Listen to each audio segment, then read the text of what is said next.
Throughout the course of American history, there are names that stand out. Names that represent more than just a person, but represent an era in American history. Abraham Lincoln is a name that has come to define America. His beginning as a poor farmer in Kentucky to his rise to power is a very influential story. He is known to be the father of freedom and the savior of the Union. He saved America in its hardest time and brought the country together as one. Lincoln's political career started in 1832 when he was running for the Illinois House of Representatives, but went into the military instead. After his 3-month stay in the military, he came back to Illinois to run for the House of Representatives again and was elected in 1834.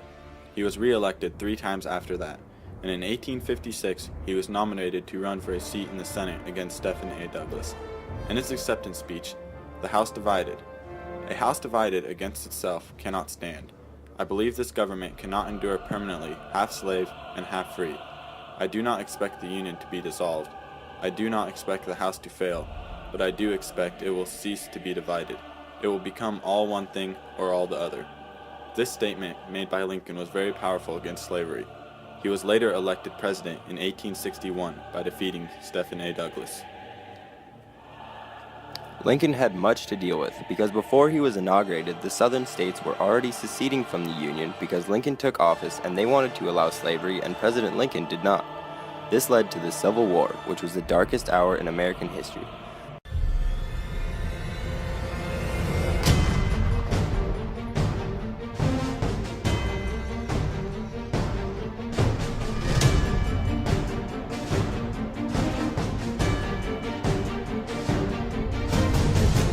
The Civil War started during the First Battle of Bull Run.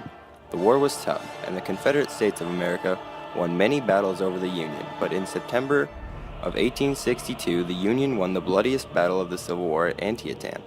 Now with a victory, Lincoln decided to use this to announce the preliminary Emancipation Proclamation. Lincoln issued the Emancipation Proclamation on September 22, 1862. In the proclamation, it said that on January 1st, 1863, all slaves held in Confederate states would be free. However, to actually free the slaves, the Union Army would have to defeat the Confederate States of America and have the southern states join the Union. The proclamation also changed what the Union was fighting for, the ending of slavery in America. Lincoln was suffering many losses during the war and replaced many generals, but in July of 1863, at the Battle of Gettysburg, the Union won and it was the turning point in the war. With Lincoln sure of his re-election and Grant's defeat of the Confederates at the Battle of Petersburg, the Confederates surrendered at the Appomattox Courthouse on April 9, 1865. With the war over, he asked for unity among all the states and to treat the now defeated South with respect. There was no time to take any post-war action. John Wilkes Booth organized a conspiracy to kill President Lincoln, and at Ford's Theater on April 15, 1865, John Wilkes Booth killed Lincoln with a shot to the back of the head.